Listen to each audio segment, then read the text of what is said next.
अपने बेटे को आपने समझा दिया कि लकड़ी को उतना मोड़ो कि टूटे ना। ये नहीं बताया कि दूसरे की बेटी कोई लकड़ी नहीं, जीती जागती लड़की है। रोशनी ने अपनी सास कांता जी से कहा। रोशनी ऑफिस से आज लेट हो गई थी। रोशनी का पति अमर ऑफिस से आ चुका था।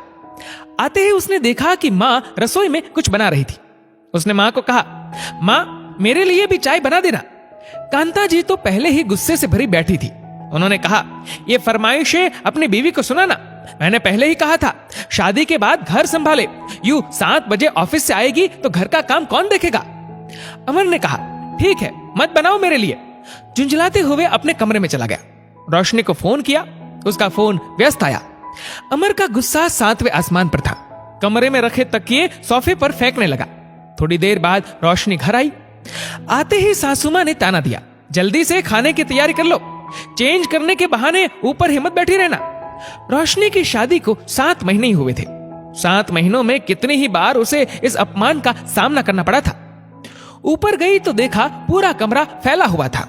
अमर रोशनी को देखते ही उसकी तरफ बढ़ा और जोर से हाथ पकड़कर कहा, किसके साथ थी अब तक। रोशनी को इन 7 महीनों में रोज कोई नया ताना मिलता था, फिर भी वो उसको भूलकर अगले दिन फिर काम में लग जाती थी। पर ये शायद उसके सब्र का अंत और आत्मसम्मान पर ठेस थी। रोशनी ने उसका हाथ पीछे हटाते हुए कहा, ट्रैफिक मेरे कंट्रोल में नहीं है। इतना ही शक और फितूर भरा हुआ है तो खुद लेने आ जाया करो। मुझे शौक नहीं है बस में धक्के खाकर आओ और फिर यहां लगी हुई कचहरी में सफाई प्रस्तुत करो। अमर की आवाज सुनकर उसकी मां कांता जी भी ऊपर आ गई। कांता जी ने कहा, इसलिए कहती थी पढ़ी लिखी बहू नहीं चाहिए मुझे, अब मिल गया तुझे चैन।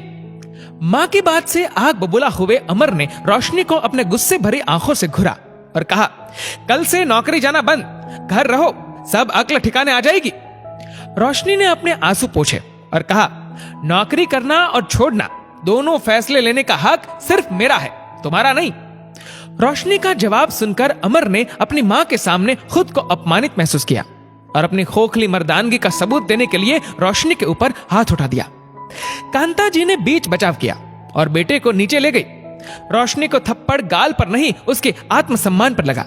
नीचे कांता जी ने कहा, तुझे कितनी बार समझाया है, गुस्से में थोड़ा अक्ल से काम लिया कर। ऐसी कानून मारने वाली औरतों को ऐसी मार मारनी चाहिए जो दिखे भी ना, किसी को बता भी ना पाए और दिखा भी। लकड़ी को उतना मोड़ कि टूटे ना और दर्द भी हो। रोशनी अपना सामान बांधकर नीचे आ चुकी थी।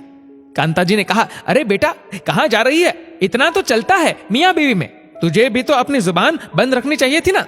अमर फिर चिल्लाकर बोला, जाने दो इसे, मैं भी तो देखूं कौन सा यार रखता है इसको। रोशनी अमर के पास गई और उसे एक जोरदार थप्पड़ जड़ दिया। फिर कांता जी के सामने खड़ी होकर कहा, बहू को जुबान का पाठ पढ़ाने से पहले अपने बेटे को जुबान की तहजीब सिखाओ। अमर थप्पड़ की मार से ज्यादा रोशनी के हौसले से हिल गया। फिर भी खुद को संभालते हुए कमरे से बाहर निकल रहा था तो कांता जी ने रोक लिया। रोशनी ने सामान उठाते हुए कहा, आओ बाहर, रुको मत, जरूर छोड़ूंगी, नौकरी नहीं तुम्हें छोड़ूंगी। तुम्हारे जैसे आदमी के साथ रहकर अब खुद की नजरों में नहीं गिर सकती मैं। जो सामान बच गया वो कोर्ट के ऑर्डर से वापस जाएगा। रोशनी ने सामान उठाया और चली गई। मां बेटा रोशनी की आंखों में यह विद्रोह देखकर उसे रोकने की हिम्मत नहीं कर पाए और घर में सन्नाटा पसर गया। दोस्तों, किसी को इतना भी ना दबाओ कि उसके सहने की सीमा टूट जाए। इस वीडियो को लेकर आपकी क्या राय है, नीचे कमेंट करके जरूर बताएगा। और अगर आपको वीडियो अच्छा लगा हो तो इस वीडियो को लाइक करेगा, शेयर करेगा ज्यादा से ज्यादा लोगों तक। और ऐसी और भी इंस्पिरेशनल वीडियोस के लिए सब्सक्राइब करें हमारे यूट्यूब चैनल को और फेसबुक पर फॉलो करें हमारे पेज को। धन्यवाद।